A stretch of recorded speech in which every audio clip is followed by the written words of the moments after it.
My name's Brendan Barry. I'm a photographer, educator and camera maker.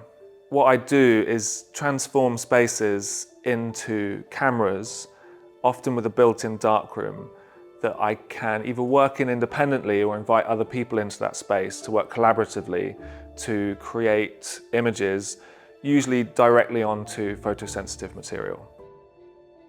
I'm particularly interested in the mechanics of photography and the kind of processes around analog photography. In particular, the camera obscura and photographing onto photographic paper that I then process inside the camera. And it's an incredible space to engage other people, to teach other people. There's no better place to learn about how a camera works than inside a camera. We can work together to photograph, whether that be a person to create a portrait or objects that we might arrange into a still life. Together we can kind of, create really interesting and exciting outcomes by using a really interesting and exciting and magical and immersive process. There's nothing more kind of exciting visually than seeing the image of the outside world projected inside a camera obscura and then capturing an image with that and then watching that appear in a tray of chemistry and from nothing appear as this kind of, an image that we've just created together.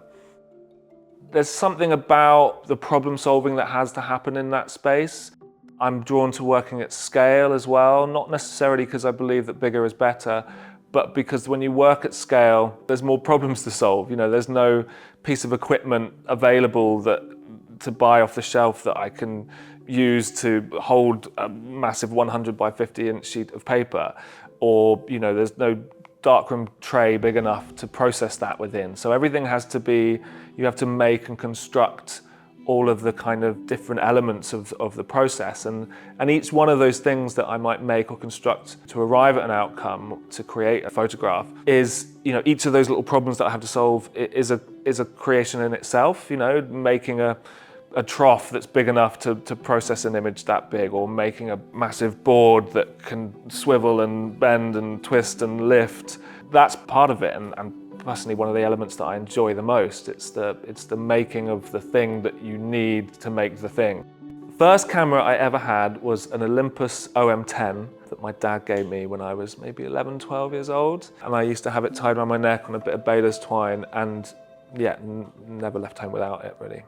To be honest, I don't really remember falling in love with photography specifically. I just remember always connecting with it. It was just something that made sense to me right from the start. I wouldn't necessarily say like a natural skill, because I have been back to some of the early photographs that I took and they are awful, as you would expect. But like anything, if you stick with it, and I was mildly obsessed with the process, and it's just always been there, I suppose, and always, made sense to me.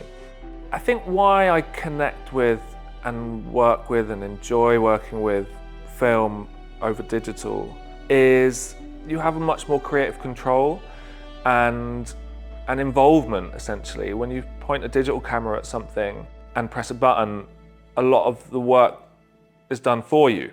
Ones and zeros and various things happening inside the camera that I don't understand. Whereas with analog, it's more tangible, it's more hands-on. Although I might not know the specific chemistry, the makeup of the developer chemical and couldn't necessarily produce it myself in a lab. Every step of the process you're involved in, and therefore it does give you more creative control. And I think that can lead, in certain contexts, to a richer connection to your outcome. Certainly when I'm teaching photography or I'm working collaboratively with people, and using photography as a tool for engagement and social engagement in particular, then the fact that people have that much more creative control, they have that much more involvement in the process, their sense of connection to that outcome is going to be richer, it's going to be deeper. They're going to have more sense of pride and satisfaction because they've had more involvement in its making. So over the years I have made many different cameras at many different scales. I've built cameras out of watermelons and pineapples and loaves of bread. I made one out of Lego. And the fun thing about those cameras, that I went through a sort of stage a few years ago of kind of obsessively making cameras out of random objects I could find, is that it was quite an interesting kind of moment, I suppose, because what happened during that time is I was making these cameras and people were more interested, in all honesty, than the cameras I was making, than the images that I was producing. Because there was something playful about them, I wasn't taking anything too seriously. It was about playing with the preconceptions about what a camera is and what it can do. Although I don't make those cameras anymore, I've taken a lot of those elements of it, the playfulness, breaking down these kind of perceptions about what cameras are and how they work. And I think accessibility is a key part to that as well. When I build a camera obscura, for instance, that is something that anybody can do as long as they have a room with a view. You literally black out the window, cardboard, gaffer tape, pond liner, bin liners, whatever you want. And you cut a hole. You don't even need a lens. You can just use a pinhole. And then you've created a camera obscura, and there was something about making a camera out of a loaf of bread that was just trying to kind of poke a bit of fun, maybe. I think we can take equipment a little bit too seriously at times, and there are obviously certain, artists, photographers, filmmakers that use really high-end and really technical equipment to achieve incredible results. You watch a BBC nature documentary, the cameras that they're using to capture those scenes are, need to be of a high, amazing quality. But on the other end of the scale, you can make a camera out of a beer can or a shoebox or your bedroom or whatever, basically. And there's something kind of fun, playful, and accessible about that, which I really enjoy. My latest project is a series of still life photographs of flowers. It's a kind of evolution of a project that I've just completed that I'll be publishing a book of later this year, which is titled Flowers for Bee. That project was a series of arrangements of wildflowers that were collected on morning walks with my daughter during the first 2 lockdowns. But the project I'm working on at the moment is an evolution of Flowers for Bee, which is a series of large-scale photographs in a camera obscura. And it's a project that I haven't quite made sense of yet. Working a little bit more experimentally with the process that I'm using. So I'm introducing chemistry and light in different ways. Playing with this process and trying to push it, but also go with it. There's often a temptation to try and control the process that you're working with, to kind of master it, to kind of, to understand its parameters. Every picture is a surprise. Like, I don't know what's going to happen until I turn the lights on in the darkroom.